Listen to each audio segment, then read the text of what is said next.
Hello प्यारे बच्चों, आज हम कक्षा 8 क्लास 8 भाषा भारती हिंदी विशिष्ट के पाठ 24 महर्षि परशुराम नामक पाठ को पढ़ेंगे और समझेंगे। तो बच्चों, आपने परशुराम जी के बारे में तो सुना ही होगा, है ना। अब अपन आगे बढ़ते हैं। आइए सीखें पौराणिक कथाओं का महत्व। पौराणिक का मतलब होता है पुराणों से संबंधित। कथाओं माने कहानियों का महत्व, है ना। पौराणिक कथाओं का महत्व। महर्षि परशुराम का जीवन चरित्र, विशेषण, तद्भव और संधि। विशेषण क्या होता है? जो संज्ञा और सर्वनाम की विशेषता बताता है उसे क्या कहते हैं? विशेषण कहते हैं। हम पाठ को शुरू करते हैं। हमारा देश महापुरुषों का देश माना जाता है। हमारे देश ने ही संपूर्ण विश्व में मानवता का संदेश दिया। संपूर्ण विश्व माने सारे संसार में। समाज और परिवार के लिए ताना बाना बुनने का कार्य भी इन्हीं महापुरुषों की देन है। ताना बाना सभी तरह के काम, है ना। ऐसे महापुरुषों की भारतवर्ष में लंबी श्रृंखला है, माने लंबी कतार है, लंबी पंक्ति है। महर्षि परशुराम सृष्टि के ऐसे प्रारंभिक पुरुषों में अग्रणी माने जाते हैं। प्रारंभिक माने पहले, शुरुआत में। सृष्टि का मतलब होता है सृजन किया संसार जिसको भगवान ने रचा है। अग्रणी माने सबसे पहले, है ना, माने जाते हैं। जिन्होंने सामाजिक एकता और उत्थान, उत्थान का मतलब होता है जागरूकता, जागृति, है ना। उत्थान का मतलब होता है जागरूकता, जागृति के लिए महत्वपूर्ण योगदान दिया। इनके प्रमुख कार्यों में मानवीय सद्गुणों की प्रतिष्ठा के साथ साथ शस्त्र और शास्त्र के शिक्षण की गणना भी की जाती है। सद्गुण माने अच्छे गुण, है ना। गणना माने गिनती। तो सद्गुणों की प्रतिष्ठा के साथ साथ शस्त्र और शास्त्र के शिक्षण की गणना भी की जाती है। तो शस्त्र क्या होता है? हाथ से चलाने वाला हथियार, है ना। महर्षि परशुराम को समाज द्वारा ईश्वर का अवतार भी माना जाता है। ईश्वर का अवतार, अवतार माने जब भगवान जो है संपूर्ण रूप से उतरते हैं या भगवान जो है किसी उद्देश्य से प्रकट होते हैं, है ना। मानव जीवन के में संतुलन और सार्थकता की निरंतरता बनाए रखना महर्षि परशुराम की शिक्षा का मुख्य उद्देश्य है। सार्थकता का मतलब होता है सफलता, सिद्धि, सार्थक होने का भाव। पौराणिक संदर्भों के अनुसार महर्षि परशुराम का जन्म त्रेता युग में वैशाख शुक्ल तृतीया, अक्षय तृतीया को हुआ। मान्यता अनुसार इनकी जन्मभूमि वर्तमान मध्य प्रदेश में इंदौर के निकट जानापाव पर्वत मानी जाती है। कहाँ जन्म हुआ इनका? वर्तमान माने आज जो मध्य प्रदेश में इंदौर के पास में, है ना, निकट माने पास में, जानापाव पर्वत मानी जाती है। इनके पिता महर्षि जमदग्नि और माता रेणुका थी। तो परशुराम जी के पिता कौन थे? महर्षि जमदग्नि। और माता कौन थी? रेणुका। महर्षि जमदग्नि का आश्रम माँ नर्मदा किनारे महिष्मति, वर्तमान में क्या कहा जाता है? महेश्वर में था। वर्तमान माने आज, है ना, अभी इस समय, जहाँ वे तपस्या करते थे। महर्षि महर्षि ऋचिक अपने पितामह और महर्षि भृगु महर्षि ऋचिक कौन थे? इनके दादा। पितामह माने दादा। और महर्षि भृगु इनके प्रपितामह माने दादा के पिता, है ना। प्रपितामह कौन होते हैं? पितामह के पिता। और पितामह दादा, है ना, थे। भृगुकुल में जन्म लेने के कारण इन्हें भार्गव परशुराम भी कहा जाता है। भृगुकुल माने भृगु के कुल में जन्म लेने के कारण इन्हें भार्गव परशुराम भी कहा जाता है। बचपन में इन्हें राम कहा जाता था। क्या कहा जाता था इन्हें बचपन में? राम। भगवान शिव से शिक्षा प्राप्त करने और शिव द्वारा दिए गए विद्युत भी नामक परशु धारण करने के कारण वे परशुराम कहलाए। किसके कारण परशुराम कहलाए? भगवान शंकर ने इन्हें शिक्षा दी थी और भगवान शंकर ने इन्हें क्या दिया था? विद्युत भी नामक फरसा दिया था, है ना। इसलिए क्या कहलाए वे? परशुराम कहलाए। शस्त्र और शास्त्रों में निपुण महर्षि परशुराम ने द्वापर युग में देवदत्त, किस किस को शिक्षा दी थी? अब इनने देवदत्त, भीष्म पितामह, है ना। देवदत्त कौन थे? भीष्म पितामह। द्रोण कौन? द्रोणाचार्य, है ना, अर्जुन के गुरु, है ना।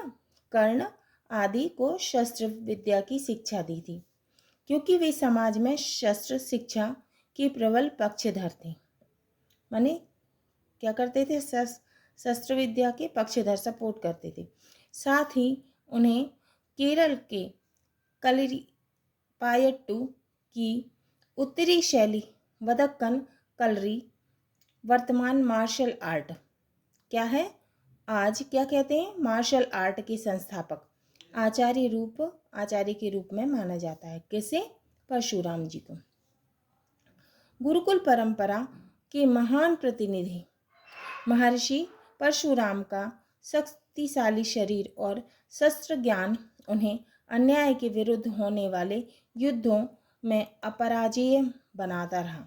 मतलब वो हमेशा जीतते ही रहे।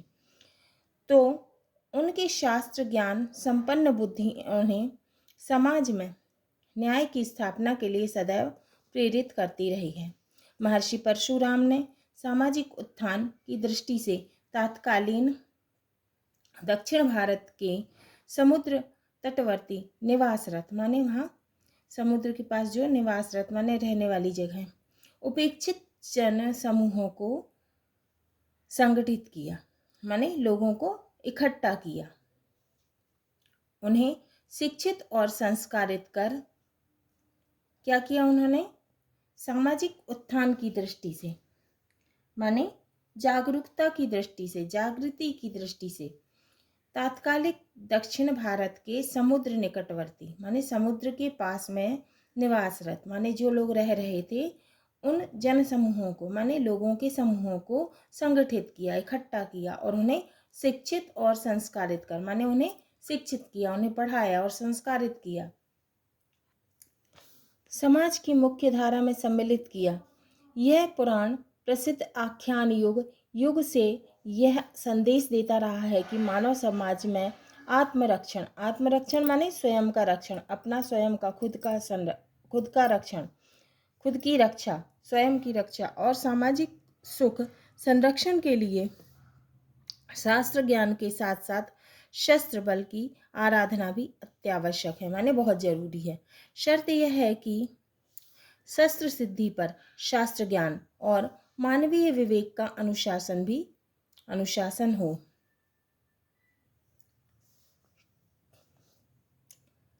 शास्त्र ज्ञान और मानवीय विवेक का अनुशासन हो, माने डिसिप्लिन हो। परशुराम इसी शस्त्र शास्त्र की समन्वित शक्ति के प्रतीक हैं और यह उनकी शस्त्र सिद्धि को प्रमाणित करता है। राज्य भोग माने राज भोगने की इच्छा के प्रति उनका त्याग, माने राजभोग के लिए उनका त्याग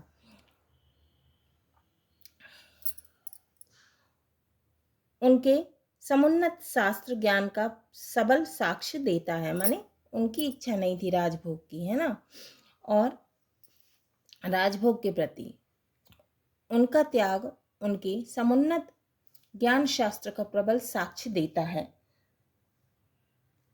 माने साक्ष्य का मतलब होता है गवाह या प्रमाण देता है। राजभोग के प्रति त्याग माने राजभोग के लिए उन्होंने राजभोग का त्याग किया था और उनके समुन्नत शास्त्र ज्ञान का सबल साक्ष्य माने गवाह देता है। ऐसे समन्वित व्यक्तित्व से ही लोकरंजन और लोकरक्षण संभव है। लोकरंजन माने लोकप्रियता, लोक रक्षण माने लोगों की रक्षा संभव है। वर्तमान भारत का केरल गोवा और कोंकण क्षेत्र भी महर्षि परशुराम की कर्मभूमि, माने कर्मभूमि क्या होती है? कर्म करने की जगह मानी जाती है, क्योंकि महर्षि परशुराम द्वारा ब्राह्मणों को संपूर्ण भूमि दान कर देने पर उन्होंने अपने स्वयं के निवास हेतु, माने महर्षि परशुराम ने क्या किया था? ब्राह्मणों को संपूर्ण भूमि दान कर देने पर उन्होंने अपने स्वयं के निवास हेतु समुद्र से कुछ भूमि, माने कुछ जमीन प्रदान, माने देने करने की याचना की। नहीं, माने उन्होंने कुछ भूमि मांगी, किससे? समुद्र से।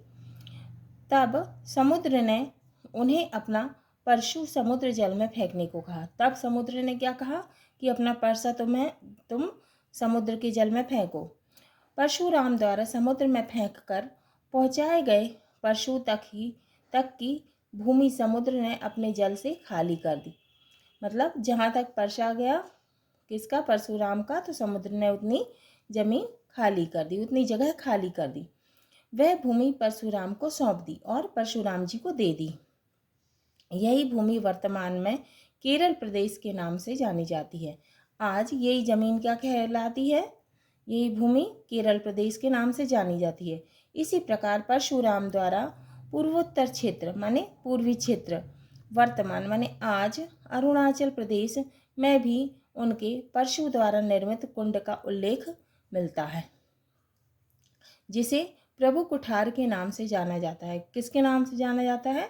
प्रभु कुठार से के नाम से। महर्षि परशुराम धरती पर वैदिक संस्कृति का प्रचार प्रसार करना चाहते थे, माने वैदिक संस्कृति को क्या करना चाहते थे? प्रचार प्रसार, माने फैलाना चाहते थे। इसीलिए उनके द्वारा भारतवर्ष में अधिकांश गांव बसाए गए। वे सदैव अपने गुरुजनों और माता पिता की आज्ञा का पालन करते थे। वो अपने हमेशा क्या करते थे? अपने गुरुओं का और माता पिता का की आज्ञा का पालन करते थे और सदैव बड़ों का सम्मान करते थे। उनका भाव यह था कि सृष्टि अपने प्राकृतिक सौंदर्य, माने सृष्टि अपने प्राकृतिक माने प्रकृति का सौंदर्य, सुंदरता, प्राकृतिक सौंदर्य का मतलब होता है प्रकृति की सुंदरता, अर्थात पशु पक्षियों, वृक्षों, फल फूल आदि से आच्छादित हो, माने हमेशा ये रहे, है ना। महर्षि परशुराम को विष्णु के छठवें अवतार के रूप में भी मान्यता है। तो महर्षि परशुराम को किसके अवतार के रूप में माना जाता है? विष्णु भगवान के। कौन से? छठवें अवतार। रामायण, महाभारत, श्रीमद् भागवत आदि पुराणों, धर्म ग्रंथों में उनकी यही छवि अंकित है। छवि का मतलब क्या है? चित्र, है ना, या फिर रूप, है ना। तो आदि पुराणों, धर्म ग्रंथों में उनकी यही चित्र या छवि या रूप अंकित है, पहचान, है ना, पहचान दर्ज है। रामावतार के समय जनकपुरी में सीता स्वयंवर के अवसर पर हुए शिव धनुष भंग, माने शिव धनुष भंग माने भगवान शिव का धनुष तोड़ा गया था, है ना, टूट गया था, की जानकारी प्राप्त होने पर महर्षि परशुराम ने वहां पहुंचकर अपना आक्रोश प्रकट किया। क्या? क्रोध, अपना क्रोध प्रकट किया। आक्रोश का मतलब होता है क्रोध, क्योंकि यह उनके गुरु जी का धनुष था। क्यों उनको गुस्सा आया था? क्योंकि उनके गुरु माने भगवान शंकर जी का धनुष था। किसने तोड़ा था? भगवान श्री राम ने, है ना। इस प्रसंग में परशुराम का श्री राम के भ्राता लक्ष्मण से संवाद भी हुआ, माने श्री राम भगवान और लक्ष्मण जी के बीच में क्या हुआ? संवाद, माने बातचीत हुई। परशुराम ने श्री राम को देखकर यह सोचा कि यह अवश्य ही कोई पूर्ण अवतारी पुरुष हैं। तो परशुराम जी ने सोचा कि भगवान श्री राम जरूर कोई अवतारी पुरुष हैं, फिर भी मैं इनकी परीक्षा लेकर देखता हूँ। उन्होंने सोचा कि मैं फिर भी परीक्षा लेकर देखता हूँ। तो परशुराम ने अपना दिव्यास्त्र का मतलब होता है दिव्य अस्त्र, सारंग, उसका क्या नाम था? शारंग नामक धनुष, जो विष्णु का धनुष था, उसे श्री राम के हाथों में देकर उस पर प्रत्यंचा चढ़ाने को कहा। तो उन्होंने क्या किया कि अपना जो दिव्य अस्त्र सारंग था, सारंग नामक धनुष जो था, जो भगवान विष्णु का था, तो उनने किसको दे दिया? श्री राम के हाथ में दे दिया और प्रत्यंचा चढ़ाने को कहा। राम के प्रस्ताव स्वीकार कर धनुष पर राम ने प्रस्ताव स्वीकार कर धनुष पर प्रत्यंचा चढ़ा दी, जिससे महर्षि परशुराम का संदेह दूर हो गया। संदेह माने शंका, जिससे महर्षि परशुराम की शंका दूर हो गई। अब उन्हें यह विश्वास हो गया कि राम के अवतरित होने से यह पृथ्वी और संपूर्ण समाज सुरक्षित रह सकेगा। तो उन्हें अब विश्वास हो गया कि भगवान विष्णु, भगवान श्री राम के अवतरित होने से जो पृथ्वी है, यह पृथ्वी और संपूर्ण समाज माने पूरा समाज सुरक्षित रह सकेगा। अंत में महर्षि परशुराम श्री राम का अभिवादन कर स्वयं तपस्या करने चले गए। आखिरी में क्या किया परशुराम जी ने? भगवान श्री राम का अभिवादन करके तपस्या करने चले गए। महर्षि परशुराम भारतवर्ष की चिरंतन सनातन परंपरा के सच्चे प्रतिनिधि हैं। विश्व का इतिहास साक्षी है, साक्षी माने गवाह है, कि दुष्ट शक्तियां जब सामूहिक स्तर पर अधिक शक्तिशाली हो उठती हैं और न्याय, नियम एवं समस्त मानवीय मूल्यों को उपेक्षित कर देती हैं तथा शास्त्र उन्हें रोकने में असमर्थ सिद्ध होता है, मतलब शास्त्र रोक नहीं सकता, तब शस्त्र शक्ति ही उनके अभिमान माने घमंड, तब शस्त्र शक्ति ही उनके अभिमान को नष्ट करके सुव्यवस्था माने अच्छी व्यवस्था बनाने में सक्षम सिद्ध होती है।